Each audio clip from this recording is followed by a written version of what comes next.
আচ্ছা, অনেকেই তো অনলাইন বেটিং বা জুয়ায় টাকা হেরেছো বা জিতেছো, কিন্তু তোমরা কি জানো এই বেটিং সাইটগুলো কারা চালায়, কিংবা তারা কিভাবে প্রযুক্তির ব্যবহার করে তোমাকে বারবার লস করিয়ে দেয়? হ্যাঁ, আজ আমি এমনই এক মারাত্মক মুভির এক্সপ্লেনেশন নিয়ে হাজির হয়েছি যা দেখলে তোমার মাথার হুঁশ একদম উড়ে যাবে। যারা বেটিং করছো বা বেটিং করতে চাইছো তাদের জন্য তো এই ভিডিও মাস্ট ওয়াচ, কারণ এখানে দেখতে পাবে কিভাবে এই বেটিং সাইটগুলো তোমার সুন্দর লাইফকে হেল করে দিতে চলেছে। এক্সপ্লেনটিতে লাইক টার্গেট মাত্র 30,000, তাই জাস্ট একটি লাইক ঠুকে দিয়ে চলো শুরু করি এই ব্লকবাস্টার মুভির এক্সপ্লেনেশন। মুভির শুরু হয় একটি কনফারেন্স রুমের দৃশ্য দিয়ে, যেখানে এক মহিলা সবাইকে জানাচ্ছে যে বেটিং আসলে পুরোটাই একটা সাজানো নাটক। এই সাইটগুলোকে এমনভাবে প্রোগ্রামিং করে সেট করা হয় যে যেখানে আজ না হয় কাল হার আপনার নিশ্চিতই। সেই আদিমকাল থেকে বহু মানুষ চেষ্টা করেছে এই বেটিং প্রসেসকে হ্যাক করার জন্য। এদের মধ্যে প্রায় সবাই ফেল করলেও কিছু মারাত্মক ট্যালেন্টেড ম্যাথমেটিশিয়ান সফলও হয়েছে তা হ্যাক করার জন্য। ঠিক এমনই একজন ব্রিলিয়ান্ট স্টুডেন্ট হলো প্যান সাং।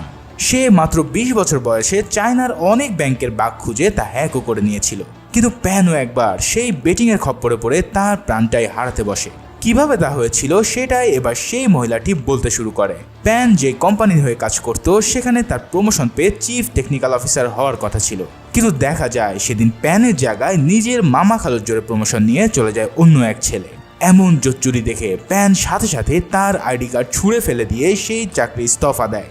আর যাওয়ার সময় ওই কনফারেন্সের পুরো সিস্টেম পাইথন কোড দিয়ে হ্যাক করে মনিটরে ইমোজি দিয়ে ভরিয়ে দিতে থাকে। বুঝতেই পারছো এমন হ্যাকারের সাথে পাঙ্গা নেওয়া মোটেও সহজ না। যাই হোক, সেখান থেকে চাকরি ছেড়ে প্যান চলে যায় নতুন এক গেমিং কোম্পানিতে যোগ দিতে, যার ইনভাইটেশন লেটার সে অনেকদিন আগে পেয়েছিল। সেখানে তার স্যালারি হবে এর চেয়েও বহুগুণ। তাই কোনো বাজ বিচার না করে সে প্লেনে চেপে বসে সিঙ্গাপুরে যাওয়ার উদ্দেশ্যে। প্লেনে উঠে তার পরিচয় হয় জুন চাই নামের এক ছেলের সাথে। পরিচয়ে জানা যায় যে সে সহ আরো 4-5 জনও সেই কোম্পানিতে যোগ দিতে যাচ্ছে। যদিও বা প্যান আগে থেকে পুরো ফ্লাইটের অ্যাটেন্ডিদের তথ্য হ্যাক করে নিয়েছিল, তাই সে সবাইকে তাদের নাম বলে দিতে থাকলে জুন সহ সবাই অনেক ইমপ্রেসড হয়ে পড়ে। এবার জুন বলে, আমাদের সিঙ্গাপুরে ল্যান্ড করার আগে কম্বোডিয়ায় 5 ঘন্টার ট্রানজিট আছে, তাই তোমরা চাইলে আমার সাথে হেভি একটা পার্টিতে যোগ দিতে পারো, যেখানে সুন্দরী সব অপসরারা তোমার জন্য অপেক্ষা করছে। প্রথমে কেউ যেতে না চাইলেও মেয়ে মানুষের লালসায় পড়ে সবাই এয়ারপোর্ট থেকে বেরিয়ে পড়ে। যাবার সময় সবাই তাদের পাসপোর্ট জমা রাখে জুনের কাছে, কারণ জুন জানায় এখানে সবকিছুই তার পরিচিত। এরপর একটি বাসে করে সবাই চলে যায় সেই পার্টি লোকেশনে, কিন্তু সেখানে গিয়ে ঘটে এক বিশাল বিপত্তি। সেখানকার লোকাল কিছু গুন্ডারা বাইরের ছেলে পেলে দেখে তাদের উপরে হামলা করে বসে। প্রাণ বাঁচাতে জুন ও প্যান দৌড় দিলেও কিছু দূর গিয়েই তারা কট খেয়ে যায়। তবে সবাইকে অবাক করে দিয়ে দেখা যায় এই লোকগুলো ছিল আসলে জুন চায়ের নিজের লোক। মানে এই পাপিষ্ঠ বান্দা প্ল্যান করে এদেরকে এখানে এনে ফাঁসিয়ে দিয়েছে। কিন্তু এতে জুনের লাভটা কি, চলো এবার সেটাই জানি। জুন তাদেরকে কিডন্যাপ করে ও মুখ ঢেকে নিয়ে যায় এক প্রত্যন্ত গ্রাম অঞ্চলে, যেখানে পৌঁছে তারা বুঝতে পারে যে বড় রকমের এক ঝামেলায় তারা পড়তে চলেছে। এটা একটা পুরাতন আতশবাজির কারখানা, কিন্তু জুনদের গ্যাং সেখানে চালায় অন্য এক কাহিনী। এবার তাদের গ্যাং লিডার লু বিনকন এসে হাজির হয় আর জানায়, তোমাদের এখানে ধরে আনা হয়েছে এক বিশেষ উদ্দেশ্যে। আমি জানি তোমরা সবাই টেকনোলজিতে হেভি এক্সপার্ট, তাই তোমাদের কাজ হবে আমাকে কোটিপতি বানানো। এরপর তাদেরকে ধরে জোর করে ভিতরে নিয়ে গেলে দেখা যায় এই গ্যাং হলো কম্বোডিয়ার সবচেয়ে বড় স্ক্যামার গ্রুপ। এখানে টেকনোলজি সকল ধরনের ধান্দাবাজি চলে, যেমন online betting, gambling, bitcoin mining, trading, এমনকি লাইভ লুডো খেলাও। এখানে কাজ করে প্রায় 500-এরও অধিক মানুষ, যারা আবার 3 ভাগে বিভক্ত। প্রথম গ্রুপটা হলো হুসলার, মানে তাদের কাজ হচ্ছে মেসেজ পাঠিয়ে ও সোশ্যাল মিডিয়াতে চ্যাট করে বলদ পাবলিকদের টার্গেট করা। এরা প্রতি মাসে 8,000 ইয়েন করে পায়। এরপর এদের কাছ থেকে কাস্টমারের লিড পেয়ে তা পৌঁছে যায় পজিশনারদের কাছে। এদের কাজ হলো ফেক ওয়েবসাইট তৈরি করা ও প্রোগ্রামিং করে ওই কাস্টমারদের কাছে বেটিংয়ের প্রমোশন পাঠানো। এদের স্যালারি 30,000 ইয়েন করে। আর সর্বশেষ যে গ্রুপটা আছে তারা হলো স্পটার। এরাই হলো মেন মানি মেশিন। এই সুন্দর সুন্দর মেয়েদেরকে লাইভ ক্যামেরার সামনে উপস্থাপন করা হয় অনলাইন জুয়ার জন্য। শখানেক মেয়ে এখানে বসে ওই মুরগি বানানো কাস্টমারদের সামনে জুয়া খেলে এবং তাদের পুরো পকেট শূন্য করে দেয়। মানে বুঝতেই পারছো, এই গ্রুপ হচ্ছে স্ক্যামিং জগতের গডফাদার। এছাড়াও কেউ যদি গোপনে এখান থেকে বের হয়ে যেতে চায় তাহলে তার উপরে চলে অমানবিক নির্যাতন। যাই হোক, এই সব কিছুর সাথে পরিচয় করিয়ে দিয়ে লু জানায়, তোমরা চাও বা না চাও তোমাকে আমাদের সাথে কাজ করতেই হবে। জবাবে প্যান রাজি না হলে তাকে মারধর দেওয়া শুরু হয়ে যায়। অবশেষে আর কোনো উপায় না পেয়ে সে বাধ্য হয় এই গ্রুপের সাথে কাজ করার জন্য। তাকে থাকতে দেওয়া হয় ইঁদুর ভর্তি একটা রুমে। আর সেখানে জুন এসে তার ফোন থেকে তার বাবার কাছে মেসেজ করে জানায় যে সে ভালো আছে এবং কয়েকদিন সে নেটওয়ার্কের বাইরে থাকবে। এভাবেই প্যান অতপ্রতভাবে জড়িয়ে পড়তে বাধ্য হয় এই জগতে। এবার প্রথমে তাকে একদম লো লেভেলের হুসলারের কাজ দেওয়া হয়, যেখানে তার কাজ থাকবে বিভিন্ন ওয়েবসাইট স্ক্র্যাপিং করে সেখান থেকে মানুষের ফোন নাম্বার, ইমেল ইত্যাদি বের করা। এখন এত বড় প্রোগ্রামারকে এমন ডাটা এন্ট্রি কাজ করতে বলায় সে কোনোভাবেই রাজি হয় না। কিন্তু ওই পাপিষ্ট বান্দা জুন চাও তাকে মারতে মারতে তার কান ছিঁড়ে নেওয়ার উপক্রম করে। ঠিক তখনই সেখানে গ্যাং লিডার লু এসে তাকে ছাড়িয়ে নেয় আর জুনকে বলে তার উপরে যেন একটু নমনীয়ভাবে আচরণ করে, কারণ সে এখানকার সবচেয়ে বড় ট্যালেন্টেড পার্সন। যাই হোক, তাদের কথা মতো প্যান কাজ করা শুরু করলে আমরা দেখতে পাই শত শত মোবাইল, রাউটার ইত্যাদি সেট করে এই স্প্যামাররা লাখ লাখ মানুষের কাছে জুয়া ও বেটিং এর মেসেজ পাঠানো শুরু করে। এদের কাছে যে সেট আপ আছে তা দেখে মনে হবে যে এটা যেন পুরো নেটওয়ার্কের এক অন্য জগৎ। তবে প্যান সিদ্ধান্ত নিয়েছে যেভাবেই হোক সে এখান থেকে পালিয়ে যাবে। তাই একটি কাগজে সে হেল্প লিখে তা নিয়ে বাথরুমে চলে যায় ফেলে দেওয়ার জন্য। কিন্তু সেখানে গিয়ে সে দেখতে পায় পুরো জানলাগুলো লোহার শিক দিয়ে বন্দি করা।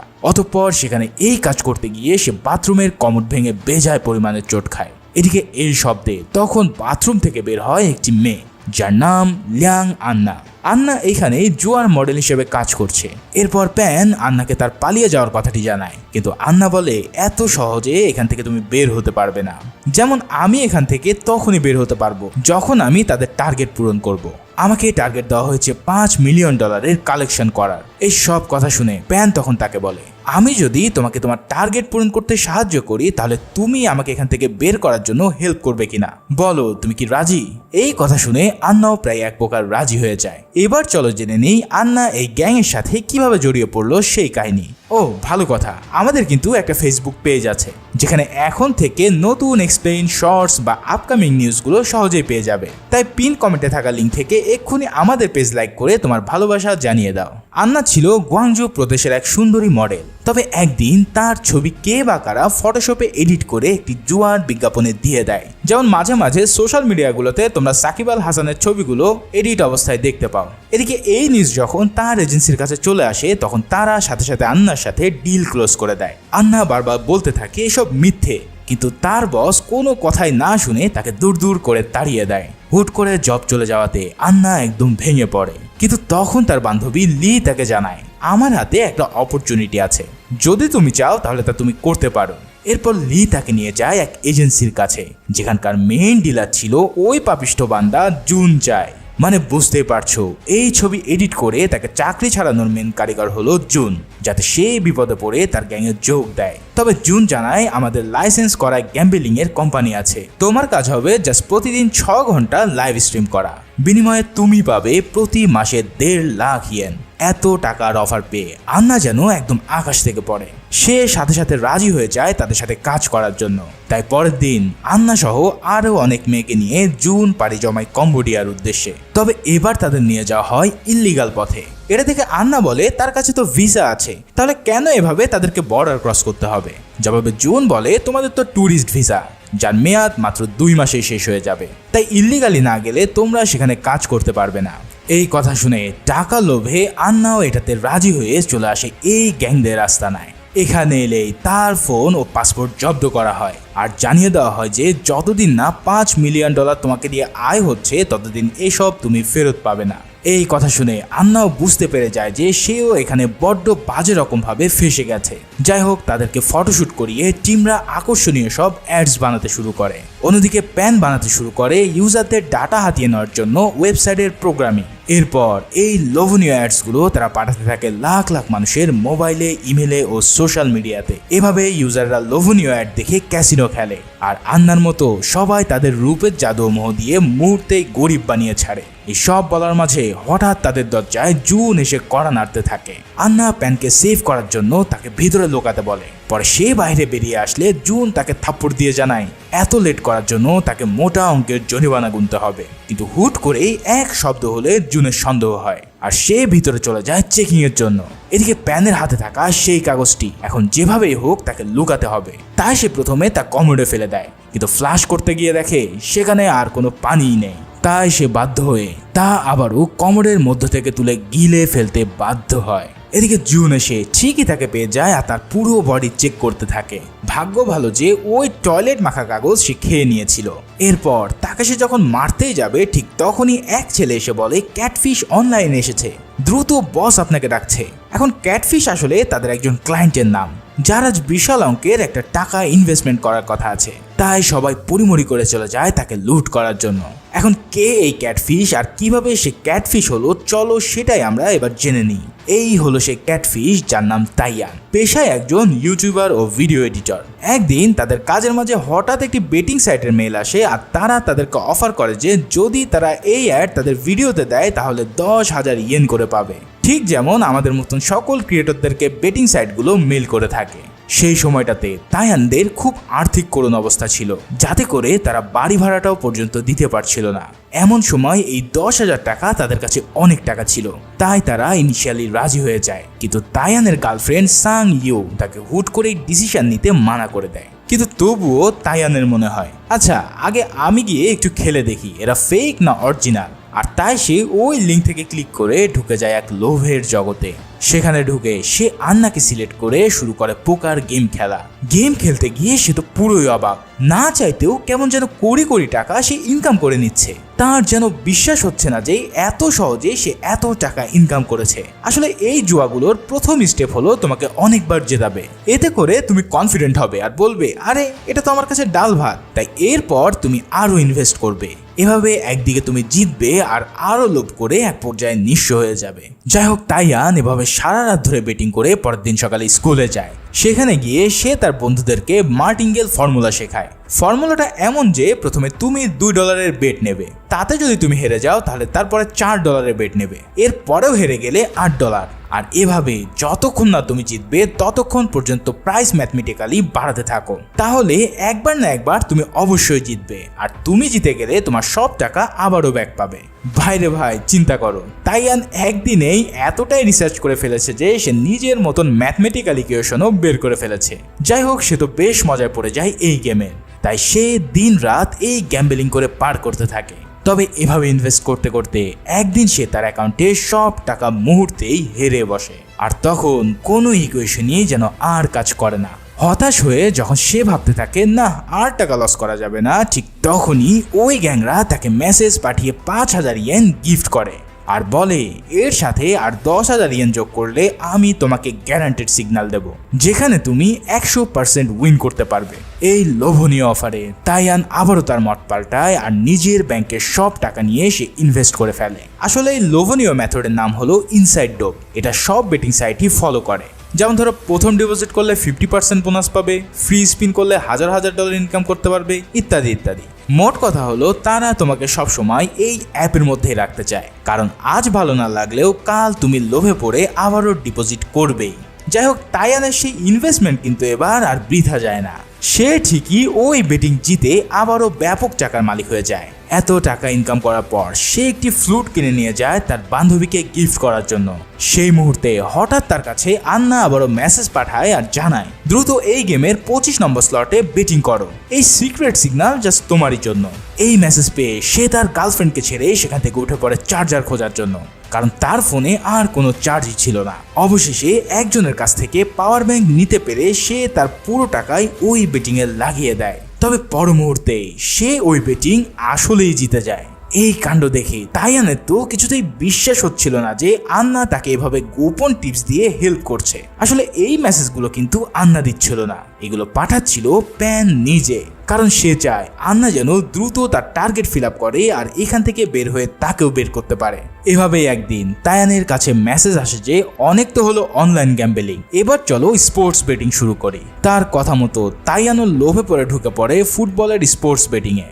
জাস্ট চিন্তা করো, সে শুধু বলেছিল একবার ট্রাই করেই দেখি, আর এই ট্রাই করতে গিয়ে সে আজ কত গভীরে চলে গিয়েছে। তবে তাইয়ানের ভাগ্য এবার আর কিন্তু সুপ্রসন্ন হয় না।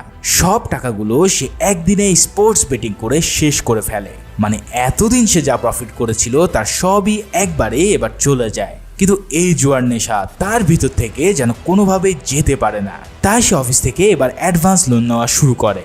সেই সাথে সাথে নিজের প্রিয় জুতোগুলোও সে বিক্রি করতে থাকে। এছাড়াও বাড়িতে তার মার কাছ থেকে 50,000 ইয়েন ধার চায় ইনভেস্ট করার জন্য। আর বিভিন্ন মানুষের কাছ থেকে কারি কারি টাকা ধার নিয়ে সে ইনভেস্টমেন্ট করতে থাকে। শুধু তাই নয়, এমনকি সে সুদ করে মানুষের কাছ থেকে টাকা এনে তা বেটিং উড়াতে থাকে। এভাবে অনেক টাকা জিততে জিততে একদিন সে আবারও সব টাকা জুয়ায় হেরে ফতুর হয়ে যায়। এখন তাহলে তাইয়ানের কি হবে? ইতিমধ্যে সুদ ব্যবসায়ী এসে তার বাড়ি ভাঙচুর করে তাকে কালকের মধ্যেই টাকা দেওয়ার জন্য হুমকি দিয়ে যায়। তবে পরের দিনেও তারা তাদের পাওনা টাকা ফেরত না পেয়ে তাকে ধরে নিয়ে যায়, আর ধরে নিয়ে গিয়ে তার রক্ত বিক্রি করতে শুরু করে। ভাইরে ভাই, একবার ভাবো কি মারাত্মক পরিণতিতে সে ফেসে গেছে। তবে নিজের ছেলেকে এভাবে মরতে দিতে পারে না বিধায় তার বাবা মা অনেক কষ্টে সব টাকা জোগাড় করে সেই যাত্রায় তাকে কোনো রকম বাঁচিয়ে নিতে সক্ষম হয়। তবে জুয়ার নেশা এমনই এক নেশা যে যার রক্ত বিক্রি করলেও শেষ হয় না। তাই এবার তাইয়ান তার নিজের গাড়ি গোপনে বিক্রি করে আবারও বেটিংয়ে লাগাতে থাকে। এবার তার সাথে ছিল তার বান্ধবী সাং। তায়ানের ফোন ফ্যামিলি কেড়ে নিয়েছে বলে সে সাংকে অনুরোধ করে তার মোবাইল থেকে যেন সে একটা বেটিং প্লেস করে। সাং তার কথা মতো জার্মানি ও সাউথ কোরিয়ার খেলায় বেটিং লাগায়। তাইয়ান বলে দেয় কোন টিমে কত টাকা সে বেট করবে। এভাবে বেটিং প্লেস হয়ে গেলে তাইয়ান অপেক্ষা করতে থাকে এই ফুটবল খেলার রেজাল্টের জন্য। এবার তাইয়ানের ভাগ্য আর তাকে ফাঁকি দেয় না, সে প্রতিটা বেটি সত্যিকার ভাবেই জিতে যায়। এমন রেজাল্ট দেখে তাইয়ানের আনন্দ যেন কোনো বাদই মানে না। সে এত টাকা জিতে একদম পাগল হয়ে যায়। কিন্তু এই আনন্দ তার তখনই ফুরিয়ে যায় যখন সে জানতে পারে আসলে সাং তার বেটিং অ্যাক্টিভই করেনি। কারণ সাং চাইছিল না যে সে আর কোনোভাবেই যেন একটা টাকাও হারিয়ে ফেলে। তবে আজ যদি সে এই বেটিং প্লেস করতো তাহলে ঠিকই তাইয়ান তার সব লস রিকভারি করে নিতে পারত। রাগে, দুঃখে আর কষ্টে তাইয়ান এক পর্যায়ে সাংকে আঘাত করে বসে। সে যেন নিমিষেই এক পশুতে পরিণত হয়ে পড়ে। কিন্তু একটু পরে জ্ঞান ফিরলে সে সাংকে সরি বলে আর তার কাছে ক্ষমা চায়। এমতো অবস্থায় তাইয়ান আবারও তার স্বাভাবিক জীবনে ফিরে আসতে চায়। কিন্তু একদিন তার দাদির সাথে দেখা করতে গিয়ে তার চোখ পড়ে তার গহনার দিকে। সকল মানবতা ও মান সম্মান বিসর্জন দিয়ে সে এবার তার প্রাণপ্রিয় দাদির গহনা চুরি করে আবারও জুয়া খেলার জন্য।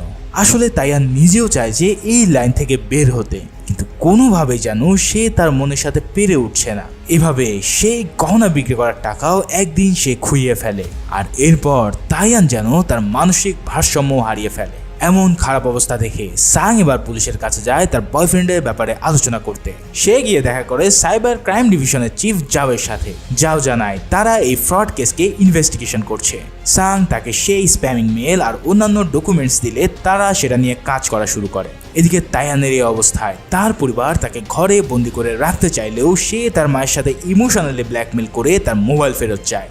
মা কিছুতেই তাকে সেটা দিতে চায় না, কিন্তু ছেলের পাগলামির কাছে সে অবশেষে হার মানতে বাধ্য হয় আর লকারের পাসওয়ার্ড তাকে বলে দেয়। এবার লকার খুলে তাইয়ান দেখতে পায় সেখানে টাকার সাথেও তাদের বাড়ির দলিল আছে। কোনো কিছু চিন্তা না করে সে তার বাড়ির দলিল নিয়ে বেরিয়ে পড়ে আর তা এক কোম্পানির কাছে বন্ধক রেখে $8 মিলিয়ন নেয়। মানে এটাই হলো তার শেষ সম্বল। কিন্তু তার মাথায় খালি এখন ঘুরছে কিভাবে সে তার সব লসগুলোকে রিকভারি করতে পারবে। আসলে যারা বেটিং করে তাদের মধ্যে এই জিনিসটাই সবচেয়ে বেশি প্যারা দেয়। তারা সবসময় ভাবতে থাকে যে আমাকে যেভাবেই হোক আমার লসগুলোকে রিকভারি করতে হবে, কিন্তু তারা জানে না যে এই রিকভারির চক্করে পড়ে তারা আরও যা আছে তা সব হারিয়ে ফেলবে। যাই হোক, সে আবারও আন্নাকে মেসেজ দিয়ে বলে যে আমি আবারও বেটিং করতে চাই, আমার কাছে $8 মিলিয়ন আছে। এই কথাগুলো শুনে সেই স্ক্যামার টিমে সবাই পুরো লাফিয়ে ওঠে। এবার যে করেই হোক তার এই ব্যালেন্স তাদেরকে খেয়ে ফেলতে হবে। কিন্তু এত বড় ব্যালেন্স তারা চাইলেও বেটিং বা গ্যাম্বলিং করে নিতে পারবে না। তাই তাকে এবার অফার করা হয় রিয়েল ক্রিপ্টোকারেন্সিতে ইনভেস্ট করার জন্য। জুনচায় প্যানকে বলে তাকে বলো যে তোমার সব টাকাগুলো আজ ইথার কয়েনে লাগিয়ে ফেলো, গ্যারান্টেড তুমি $16 মিলিয়ন পাবে। এই কথা শুনে তারা আন্নাকে দিয়ে পুরো সেট আপ করিয়ে তার অ্যাকাউন্ট থেকে সব টাকা ডিপোজিট করে নেয়। এবার শুরু হয় তাদের মারাত্মক এক গেম, যেটা তোমার মাথা একদম ঘুরিয়ে দেবে। লিগালি তারা এই $8 মিলিয়ন স্ক্যাম করে নেওয়ার জন্য প্রথমেই তাদের বিশাল গ্যাং দিয়ে প্রচুর পরিমাণের ইথার কয়েনগুলো কেনা শুরু করে। এতে করে 1 ঘন্টার মধ্যেই ইথারের প্রাইস বেড়ে দ্বিগুণ হয়ে যায়। হাজার হাজার ফেক ও অরিজিনাল ক্রেডিট কার্ড দিয়ে তারা পুরো শেয়ার মার্কেট একদম কাঁপিয়ে দিতে থাকে। এদিকে এই প্রাইস বাড়তে দেখে তাইয়ান তো বেজায় খুশি হতে থাকে। কিন্তু এবার ঘটে অন্য কাহিনী। মাত্র 5 মিনিটের মধ্যে যারা যারা কয়েন ইনভেস্ট করেছিল তারা সবাই এটিএম থেকে প্রফিট সহ সকল ব্যালেন্স তুলতে শুরু করে। এরপর সেই টাকাগুলো তারা হুন্ডির মাধ্যমে ডলারে কনভার্ট করে পুরো কাজ সম্পূর্ণ করে ফেলে। ফলে মুহূর্তের মধ্যেই মার্কেট আবারও বিয়ার মুড মানে ডাউন ট্রেন্ডে চলে যায়। এর মাধ্যমে তাইয়ানের চোখের সামনে মুহূর্তের মধ্যেই পুরো টাকাগুলো কমতে কমতে একদম তলানিতে চলে আসে। আর এরপরেই লুয়ের গ্যাংরা তাকে আজীবনের মতন চ্যাটে ব্লক মেরে দিয়ে একদম হাওয়া হয়ে যায়। মাত্র 1 ঘন্টার মধ্যে কি যে হয়ে গেল তাইয়ানের সাথে তা নিজেও উপলব্ধি করতে পারছিল না। কিন্তু যখন সে বুঝতে পারে তার লাইফে সব শেষ, তখন আর কিছুই করার বাকি নেই। এদিকে তার বাবা মারা সেখানে চলে আসে তার ছেলেকে ফিরে আনার জন্য, কিন্তু তার আগেই তাইয়ান বারান্দা থেকে লাফিয়ে পড়ে তার লাইফ চিরতরে শেষ করে দেয়। আসলে এটাই হলো অনলাইন বেটিং এর একদম শেষ ঠিকানা। একদিকে তায়ানের পরিবারের শোকের মাতম, অন্যদিকে লুইয়ের কোম্পানিতে উল্লাসের বন্যা, কারণ আজ তারা $12 মিলিয়ন কামিয়েছে ক্রিপ্টো কারেন্সি মার্কেট ম্যানিপুলেশন করে। তবে এই উল্লাসেও প্যানের মন ভালো নেই, কারণ সে বুঝতে পারে তারা এক সাধারণ ছেলের লাইফ একদম চুষে নিয়েছে। এই বড় পার্টিতে আন্না ও প্যানকে স্পেশালি ট্রিট দেওয়া হয়, আর আন্নাকে তার পাসপোর্ট ফিরিয়ে দেওয়া হয় বাড়ি যাওয়ার জন্য, কারণ সে তার টার্গেট পূরণ করতে সক্ষম হয়েছে। তবে পাসপোর্ট নেওয়ার সময় আন্না বুঝতে পারে যে লুয়ের মতলব এখন অন্য কিছু। সে তাকে বিয়ে করার জন্য প্রস্তাব দেয়, অন্যথায় সে এখান থেকে কখনো যেতে পারবে না। জোর করে যখন আন্না লুকে মোলেস্ট করতে যায়, ঠিক সেই সময় প্যান সেখানে উপস্থিত হয়ে তাকে বাঁচিয়ে নেয়। আসলে প্যানও আজ ছাড়া পেয়ে যেত, কিন্তু সে আন্নাকে বাঁচানোর জন্য এখানে থাকার আরো সিদ্ধান্ত নেয়। সে এবার লুকে একটা মারাত্মক প্ল্যান দেয় কোম্পানি বড় করার জন্য। সে বলে, এতদিন সব হুসলাররা কাস্টমারদের মেইল, SMS ইত্যাদি ম্যানুয়ালি করত, কিন্তু আমি AI দিয়ে এমন এক অটোমেটেড সিস্টেম করেছি যেখানে আপনাকে এখন আর কাউকেই লাগবে না। হুসলারদের সব কাজ আমরা AI বট দিয়ে করে ফেলতে পারবো। এতে করে আপনার অনেক শ্রম ও টাকাও বেঁচে যাবে। এই মারাত্মক প্ল্যান শুনে লু প্রচন্ড খুশি হয়ে তাকে অনেকগুলো ডলার বকশিশ দেয়। এদিকে প্যান কিন্তু এখনো এখান থেকে বের হয়ে যাওয়ার জন্য ওয়ে খুঁজতে চলেছে। তাই সে এবার একটা ডলারের উপরে SOS লিখে সেখানে কোম্পানির নাম্বারটি লিখে দেয়। এরপরের দিন তাদের বাইরে নিয়ে যাওয়া হয় ফটোশুটের জন্য, কারণ তারা যে সেফ ও ভালো আছে তার প্রমাণ তাদের পরিবারকে পাঠানো হবে। সেখানে যাওয়ার সময় প্যান আস্তে করে সেই SOS লেখা ডলারটি আন্নার হাতে ট্রান্সফার করে দেয়। আন্না সেটা নিজের কাছে রেখে তারা প্রচুর ছবি তুলতে থাকে। সবাই বিভিন্ন পোজ দিয়ে ছবি তুললেও প্যান সেখানে কল মি স্টাইলে সব ছবি তোলে, যাতে তার পরিবার কিছু একটা বুঝতে পারে। এরপর আন্না এক রেস্টুরেন্টে বিল দেওয়ার সময় ওই ডলারটি ক্যাশ কাউন্টারে দেয়, যাতে এই লেখা দেখে তারা তাদেরকে হেল্প করতে পারে। কিন্তু তার আগেই একজনের সাথে ধাক্কা খেয়ে সেটা পড়ে যায়। এই কাণ্ডে জুন চায় সেখান থেকে তাদেরকে ক্ষমা চেয়ে নিয়ে যাওয়ার সময় ওই ডলারটি রেস্টুরেন্টের মালিকরা নিয়ে যেতে বলে। একদম ধরা পড়ার একটু আগেই প্যান টেকনিক্যালি সেই ডলারটা নিজের কাছে রেখে দিয়ে সেই যাত্রায় ধরা পড়ার হাত থেকে বেঁচে যায়।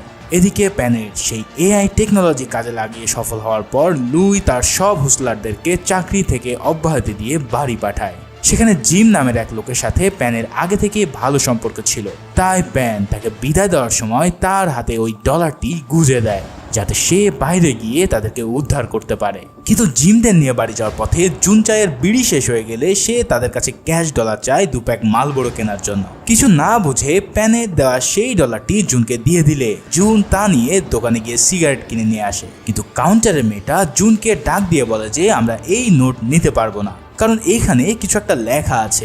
এই কথা শুনে জুন সাথে সাথে বুঝে যায় যে কাহিনী কি। এরপর জিমকে মুমূর্ষ অবস্থা করে তারা আবারও চলে আসে কারখানায়, আর সবাইকে ডেকে বলে কে এই নেমোখারামির সাথে জড়িত সে সামনে আয়। জিম মরে যাচ্ছে দেখে প্যান ও আন্না দুজনেই একসাথে স্বীকার করে নেয় যে তারা এই কাজ করেছে।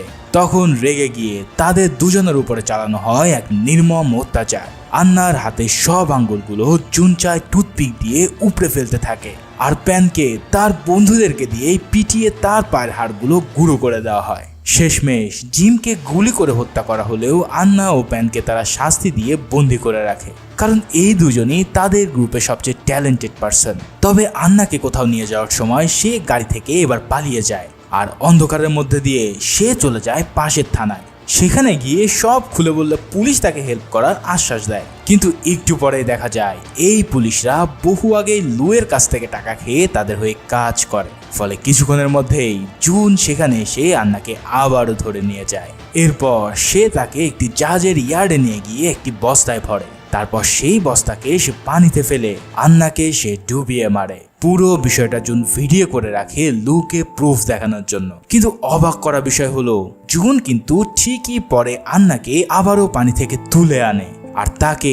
তার পাসপোর্ট ফিরিয়ে দিয়ে সেখান থেকে চলে যেতে বলে। আসলে জুনের আন্নার প্রতি কিছুটা ভালোবাসা বাকি ছিল, তাই সে আন্নার ফেক মার্ডার সাজিয়ে তাকে চলে যেতে সাহায্য করে। ইতিমধ্যে বিগ ক্যাট মানে তাইয়ানের গার্লফ্রেন্ডের সাথে এক অনুষ্ঠানে আবারও দেখা হয় পুলিশ চিফ জাওয়ের সাথে। সেখান থেকে সে যখন জানতে পারে যে তাইয়ান শেষমেশ সুইসাইড করার ট্রাই করেছে, তখন সে একদম ভেঙে পড়ে। কারণ সে ভাবতে থাকে আজ যদি একটু তাড়াতাড়ি ইনভেস্টিগেশন করতাম তাহলে তাকে হয়তো বাঁচানো যেত। তাই সে এবার খুব সিরিয়াসলি এই কেসটা হাতে নেয় এবং সাংকে নিয়ে সে বেরিয়ে পড়ে। পথে তাদের গাড়িতে কিছু লোক এসে আন্নার ছবি সহ একটি বেচিং এর কার্ড ছুঁড়ে মারে, ঠিক যেমন ঢাকার পথে পথে মধু ভাই ফাইম ভাইয়ের কার্ড তোমাদের হাতে গুঁজে দেয়। এই বেচিং এর কার্ড সাং দেখার সাথে সাথে জানায় এই মেয়েটাই ছিল তাইয়ানের মেন জিলার। এটা শুনে যাও গাড়ি থেকে নেমে তাদেরকে ধাওয়া শুরু করে। এভাবে পুরো টিম মিলে প্রথমে সব কার্ড বানানোর প্রেসে রেড দেয়। সেখান থেকে তারা আন্নার ওই বান্ধবী ও জুনচায়ের লিড পেয়ে শেষমেশ আন্নার বাড়ি পর্যন্ত পৌঁছে যেতে সক্ষম হয়। ইতিমধ্যে আন্না কম্বোডিয়া থেকে কোনো মতো পালিয়ে নিজের দেশে ফিরে আসতে সক্ষম হয়, কিন্তু বাড়ি ফিরেই সে পুলিশদের দেখে ভয় পেয়ে পালাতে থাকে। তার মনে হচ্ছিল যে এরা হয়তো সেই আগের গ্রুপেরই কেউ হবে, কিন্তু পুলিশ তাকে পরে আইডি কার্ড দেখালে সে আশ্বস্ত হয়। এরপর পুলিশ তার কাছ থেকে লুয়ের গ্যাংয়ের সবার ইনফরমেশন এক্সট্র্যাক্ট করতে থাকে। এর কিছুক্ষণ পর তাকে নিয়ে যাওয়া হয় একটি হসপিটালে, যেখানে তাইয়ান আইসিইউতে মৃত্যুর সাথে পাঞ্জা লড়ছে। আসলে সেদিন সুইসাইড করার ট্রাই করলেও তাইয়ান প্রাণে বেঁচে গিয়ে কোমায় চলে গিয়েছিল। সেখানে সাং তাকে সব খুলে বলে আর আন্না কষ্ট ও লজ্জায় মাথা নুইয়ে ফেলে। সে এখন বুঝতে পারছে যে কি ভয়ানক কাজের সাথে সে জড়িয়ে পড়েছিল। মোটামুটি ভালো একটা লিড পাওয়ার পর পুরো চাইনিজ ফোর্স কম্বোডিয়ার সাথে যোগাযোগ করে তাদের দেশে অপারেশন করার পারমিট নিতে সক্ষম হয়। তাই পরের দিনেই সবাই চলে যায় কম্বোডিয়াতে, আর সেখানে গিয়ে তারা লুয়ের গ্যাং মেম্বারদের অ্যারেস্ট করা শুরু করে। এভাবেই একদিন তারা জুন চায়ের খবর পেয়ে তাকে ফলো করতে থাকে। কিন্তু জুন তো বেশ কড়া জিনিস, সে সাথে সাথে বুঝে গিয়ে তার রেকর্ড করা শুরু করে। সব কনফার্ম হয়ে গেলে এবার তারা ওই ফ্যাক্টরিতে রেড দিতে চলে যায়। কিন্তু সেখানে গিয়ে তারা কিছু ভাঙা কম্পিউটার ছাড়া আর কিছুই দেখতে পায় না। তার মানে লু ইতিমধ্যে খবর পেয়ে তার কোম্পানি অন্য কোথাও শিফট করে নিয়েছে। শুধু তাই নয়, যাও ও তার টিমের উপর এবার লোকাল মানুষরা আক্রমণ করে বসে, কারণ তাদের জন্যই এই কোম্পানি এখান থেকে চলে গেছে। আর এই মানুষগুলোর প্রধান আয়ের উৎস ছিল সেই স্ক্যামার গ্রুপরা। মানে চিন্তা করো এই গ্রুপটা কত শক্তিশালী হলে সাধারণ পাবলিক তাদের পাশে থাকে। যাই হোক, সেই বিপদ থেকে একজন লোকাল নেতা তাদেরকে উদ্ধার করে নিয়ে যায় আর বলে এভাবে বাইরে থেকে এসে আসলে এদের বিরুদ্ধে তোমরা কিছুই করতে পারবে না। হতাশ হয়ে যাও তার টিম আবারও নিজের দেশে চলে যাওয়ার সিদ্ধান্ত নেয়, কারণ বাইরের দেশে অপারেশন করতে হলে বহু উপর লেভেলের পারমিশন দরকার। আর এই সুযোগের ফায়দা নিয়েই এই সব স্ক্যামার এক দেশে বসে অন্য দেশের মানুষদের লুটতে থাকে। যাই হোক, তারা যখন প্লেনে উঠতে যাবে ঠিক তখনই প্যানের বাবা কল দিয়ে জানায় কিছুদিন আগে আমার ছেলে কল করার ভঙ্গিতে কিছু ছবি পাঠিয়েছিল আর সেখানে 666 কোড লিখে দিয়েছিল। তার মানে আমার ছেলে আসলে পুলিশের কাছে হয়তো কোনো হেল্প চাচ্ছে। এটা শুনেই তারা বুঝতে পারে যে তাদের গ্যাংয়ের লোকেশন হয়তো 666 নাম্বারের কোনো বাড়িতে রয়েছে। তাই ফেরত না গিয়ে তারা আবারও নেমে পড়ে লোকেশন খুঁজতে। আগে থেকেই তাদের কাছে লিড ছিল যে এই গ্যাংরা এবার কোনো একটা স্কুলের বেসমেন্টে ঘাঁটি গেড়েছে। তাই তারা 666 নাম্বার দিয়ে খুঁজতে গিয়ে একটি স্কুলের সন্ধানও পেয়ে যায়। এবার কয়েকদিন ধরে তারা স্কুলের চারিপাশে নজর রাখে আর দেখতে পায় স্কুলের ডাস্টবিনে অনেক বিয়ারের বোতল পড়ে আছে। এতে করে তারা কনফার্ম হয়ে যায় যে এখানে লুকিয়ে আছে সেই কালপিটরা। এদিকে আন্নাকেও আবার কম্বোডিয়ায় নিয়ে আসা হয়, কারণ তার ফিঙ্গারপ্রিন্ট এখনো লুদের সার্ভারে আছে, ফলে কোনো সিকিউরিটি ব্রেক করার জন্য তাকে কাজে লাগবে। এছাড়াও যেহেতু সে ওই ঘাটিতে অনেকবার গিয়েছিল তাই ফ্লোর প্ল্যানিংও তার জানা আছে এবং প্যানকে কোথায় রাখা হয়েছে সেটাও সে জানে। এবার কথা হচ্ছে যে যেহেতু তারা একটি স্কুলের মধ্যে ঘাঁটি গেড়েছে তাই সেখানে অপারেশন করার আগে ছোট বাচ্চাগুলোকে বের করে দিতে হবে। তাই তারা সিদ্ধান্ত নেয় যেভাবেই হোক প্যানকে মেসেজ পাঠিয়ে তাকে দিয়ে ওই স্কুলের ফায়ার অ্যালার্ম চালু করাতে হবে। সেই মোতাবেক তারা ফুড ডেলিভারিদের দিয়ে এক বার্গারের মধ্যে প্যানকে মেসেজ পাঠায়, আর সেটা দেখে প্যান অনেকগুলো ব্যাডমিন্টনের শাটেল আগুন ধরিয়ে দিয়ে পুরো স্কুলের ফায়ার অ্যালার্ম বাজিয়ে দেয়। ফলে সব শিক্ষার্থীরা সেখান থেকে বের হয়ে যায় আর ফায়ার সার্ভিসের গাড়িতে গোপনে কমান্ডো টিম এসে সেখানে অপারেশন শুরু করে। এই হাঙ্গামা দেখে লু তো বুঝতে পারছিল না যে কে তাদের এই লোকেশন দিল, কিন্তু পরে সে যখন আন্নাকে জীবিত দেখতে পায় তখন সে বুঝে যায় যে জুন চায়ের এক ভুলের জন্য আজ তার এই অবস্থা। জুন বুঝতে পারে এবার লুই তাকে মেরে ফেলবে, তাই আগে ভাগেই সে তার উপরে হামলে পড়ে। কিন্তু তাকে অবাক করে দিয়ে লুই তার চাবির ধোকা দিয়ে বলে সব ডাটাগুলোর জন্য সে ডিলিট করে দেয়। জুন তার ভুল বুঝতে পেরে লুইকে বুকে জড়িয়ে ধরে এবং সেখান থেকে চলে যায়। এরপর লু সবাইকে আদেশ দেয় যে তাদের ল্যাপটপগুলোকে গুড়িয়ে ফেলার জন্য। সবাই তার কথা মতো সব ল্যাপটপগুলোকে নিমিষে ভাঙা শুরু করে দেয়, কারণ একটা এভিডেন্সও যদি থাকে তাহলে তাদের ফাঁসি নিশ্চিত। এরপর সে দেখা করে প্যানের সাথে আর বলে, ভাই তুই জিতে গেছিস, যেহেতু জিতেই গেছিস এবার তাহলে আমাকে একটা হেল্প কর। এই হচ্ছে আমার মেয়ে আর তুমি তাকে তার মায়ের কাছে পৌঁছে দিয়ে আসবে, কারণ ওর মা ছাড়া ওর আর কেউই নেই। এরপর পুরো কমান্ডো টিম এসে তাদেরকে ঘিরে ধরে আর সেখানে লু সহ সবাই মাথা নিচু করে বসে থাকে। তখন প্যান সেখানে এসে জানায় লুয়ের মোবাইলে মেইন সার্ভারের অ্যাক্সেস আছে, যেখানে সব ভিকটিমদের লিস্ট ও এই স্ক্যামের সকল প্রমাণ রয়েছে। এই কথা শুনে পুলিশ লুয়ের কাছ থেকে মোবাইল চেয়ে বসে, কিন্তু তার আগে জুন চাই সেটাকে গুলি করে নষ্ট করে দিলে পুরো ফোর্স তাকে গুলি করে সেখানে হত্যা করে দেয়। এই কাণ্ডে সেখানে সবাই ভয় পেয়ে পালানো শুরু করে আর পুলিশের সাথে তাদের এক বিশাল ফাইটিং শুরু হয়ে যায়। কিন্তু অবশেষে সবাই তাদের হাতে ধরা পড়ে আর লু সহ সবাইকে লাল ঘরে পাঠানো হয়। এদিকে প্যান জানতো যে আন্নাকে সেদিন তারা মেরে ফেলেছিল, কিন্তু যখন সে আন্নাকে আবারও জীবিত দেখতে পায় তখন সে অনেক খুশি হয়ে যায়। এরপর সবাইকে নিয়ে তারা চায়নায় এসে পড়ে আর সকল প্রমাণ ও সরকারকে সহযোগিতা করার জন্য আন্নার 2 বছর এবং প্যানের 1 বছর কারাদণ্ড হয়। এরপর থেকে প্যান যোগ দেয় চায়না সাইবার ক্রাইম বিভাগে আর এই ধরনের স্ক্যামারদের ধরার জন্য সে কাজ করতে থাকে। আন্নাও বিভিন্ন সেমিনারে গিয়ে সাধারণ মানুষদেরকে জানাতে থাকে যে অনলাইন বেটিং কত খারাপ জিনিস। তো এই মুভি দেখে তোমরা কি বুঝলে? ধরলাম এখনো তোমরা জুয়া বা বেটিং করে অনেক টাকা ইনকাম করছো, কিন্তু লিখে রাখো একদিন না একদিন তুমি ধরা খাবে, কারণ ওইসব সাইটে এমন প্রোগ্রামিং করা থাকে যে যা তোমার পুরো মোবাইলও ট্রেস করতে পারে। তোমার ব্যাংকের মেসেজ, তোমার অনলাইনের কেনাকাটার হিস্টোরি, এই সব দেখে তারা ঠিকই বুঝে যায় যে তুমি কত টাকা ইনকাম করো। ফলে তোমাকে বিভিন্ন ধরনের লোভ দেখিয়ে তারা দ্রুতই ফকির করে দেবে। সত্যি কথা বলতে কি, আমাদের সমাজে বেটিং জিনিসটা রন্ধে রন্ধে ঢুকে পড়েছে, আর যার জন্য বেশ কিছু ইউটিউবারও অনেক বেশি দায়ী। তারা সামান্য কিছু টাকার জন্য বেটিং সাইটের অ্যাড দিয়ে লাখ লাখ মানুষকে বিপদে ফেলছে। তারাও হয়তো জানে না যে এর পরিমাণ কি ভয়াবহ হতে পারে। তাই সবার কাছে অনুরোধ থাকবে, যারা এই বেটিং সাইটকে প্রমোট করছে তাদেরকে অনুরোধ করো যে যাতে তারা এগুলো বন্ধ করে দেয়। আর অনুরোধেও কাজ না হলে তোমাদের কি করতে হবে তা তো তোমরা ভালো করেই জানো। তো আজকের ভিডিও ভালো লাগলে 30,000 লাইকটি কমপ্লিট করে দিও। দেখা হবে আরো একটা নতুন ভিডিওতে। সে পর্যন্ত সবাই ভালো থাকো ও সুস্থ থাকো। আল্লাহ হাফেজ।